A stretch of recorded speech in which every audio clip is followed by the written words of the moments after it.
The Online Safety Act is causing some studios to rethink in-game features, says law firm. Now, this video is going to be quite passionate from me because this is a topic I really care about. On my other channel, it is a gaming channel, and for me, growing up, games have been the thing that I do to clear my mind. It's a good way just to release some steam, and more importantly, it's a great way to, rather than having to meet up with your friend that's an hour away, to quickly just hop on a chat together and basically have some men's mental health time, because that stuff is so important. Like, genuinely, the most important thing you can do is talk to your boys.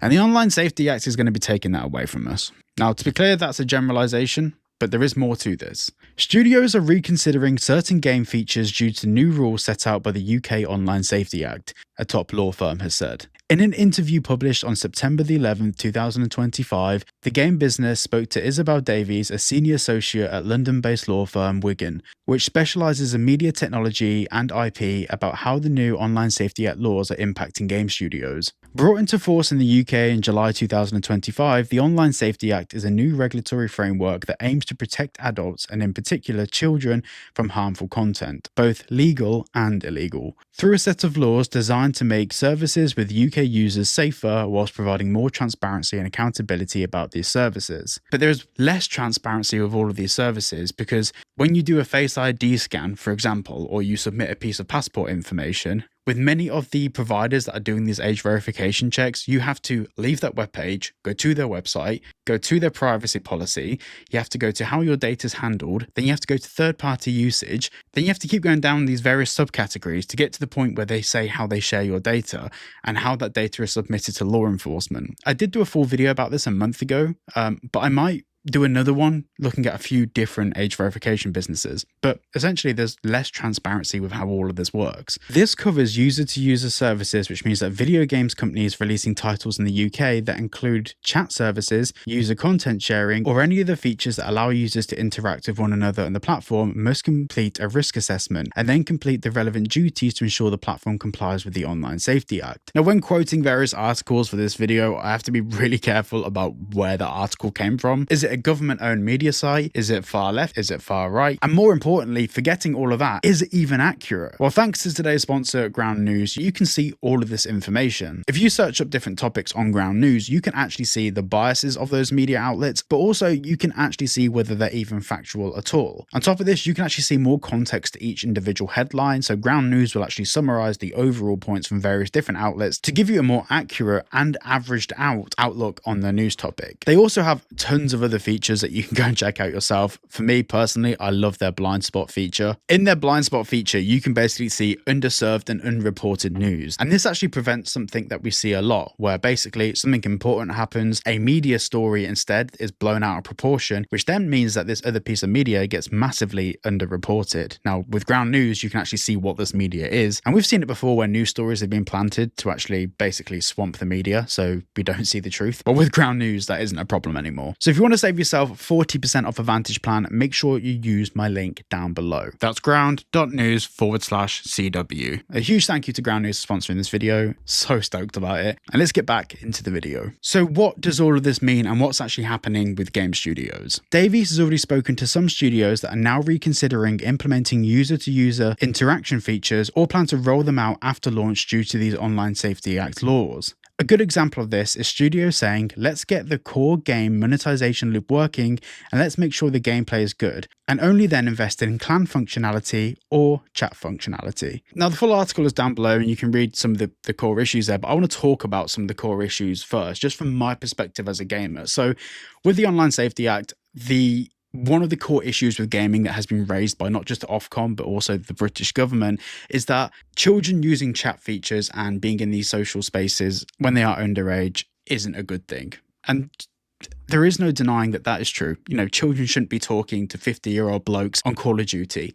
That shouldn't exist. But also they shouldn't be playing Call of Duty in the first place, but that's a parental issue, not a legal issue. And this is where the Online Safety Act creates a grey area for businesses. Now, I am not in the habit of defending games developers. I've done many exposés on my other channel on different games developers that have done shitty and shady things over the years. But in this video, I just want to flip that on its head a little bit and just have a conversation about what core issues games developers are facing at the moment. So the first thing is their monetization models. People want free games, but people also don't like microtransactions.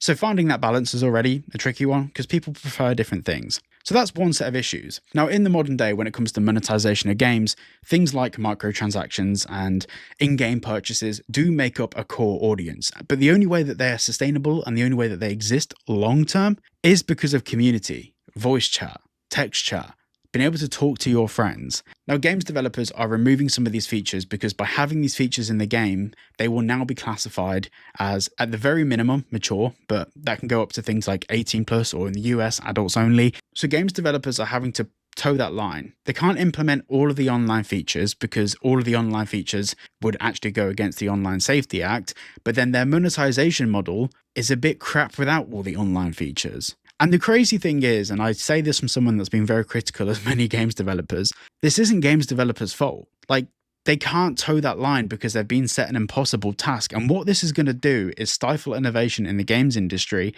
and make games more shit. I'm not going to come on here and pretend to have all the answers. I don't. I know from growing up with games, parents should be parents.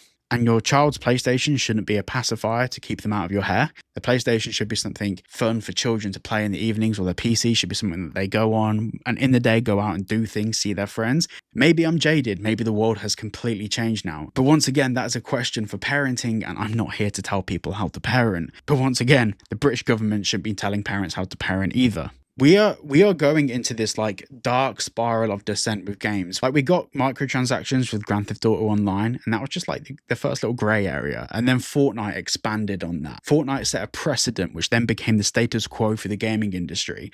And we got into the spiral where microtransactions continue to spiral to the point where games are just microtransaction machines, even with the new Skate game being completely free and just microtransactions. But then you add in that element of these games developers are making all of these microtransaction games, but now they can't even make the online element social. They can't make it so we can talk to our friends. They can't add chat features. And this is going to make games crap. Then this comes the question of, well, why don't people just submit ID so they can use these features? Well, games developers have access to the amount of data of people that would be willing to do that, or people that are currently doing that. And it's barely any. People aren't submitting their ID to play games because people aren't stupid. People are fully aware that if Sony gets hacked tomorrow, that is a monumental security risk. It's happened before in a very bad way. In fact, it was one of the biggest hacks in history. So games developers aren't going to be implementing features that are, to be honest, and it's a fair statement, a complete waste of time because no one's going to be using them. And yes, you can game with things like VPNs and stuff. Of course you can. But once again, that's a reactive measure from us. That's not a proactive measure. That's not preventing this from happening. This is not setting precedents. This is, oh no, the government have done something. We need to now change our way of using the internet to go around what the government's implemented. I just want to close on this statement from the law firm, and I think it's an important one. There's a lot of uncertainty around the Online Safety Act ruling out there, in the games industry and beyond. We've seen a number of small and mid-sized companies, particularly those behind forums and other community platforms, choose to entirely block UK access. Many are struggling with the complexity of Online Safety Act compliance and have misestimated the effort needed. Now, I recently spoke to a couple of games developers. One of them is a large studio, which I can't talk about, but another one is a small independent game studio that are currently working on a very small indie game. And I don't want to say what games they are because some people don't like the game, some people do. I want to remove that from the conversation. I want to talk about the scale of that conversation. Both companies don't have the time, effort, nor resources to go through the compliance process with the Online Safety Act before their games come out. They don't have the option to go through and implement the age verification or the various checks needed to get their games out on time. So they're releasing their games without chat, just removing voice chat as well, removing all forms of communication from the game. Gaming is therapy. And I know I mentioned young men because obviously that's what I relate to. That's, I'm male and that's whatever. But the same thing applies for women in the gaming space as well. Being able to go online and just chat to your friends and just play some games, it doesn't seem important, but conversation is. And especially like if you look back during the pandemic period, if that happens again and like people having to submit their passports and all of this stuff just to chat to their friends while playing some games, what a time to be alive. Thank you for watching, and a massive thank you to Ground News for sponsoring this video. Make sure you use my link down below. Thanks for watching, and I'll see you all in the next one.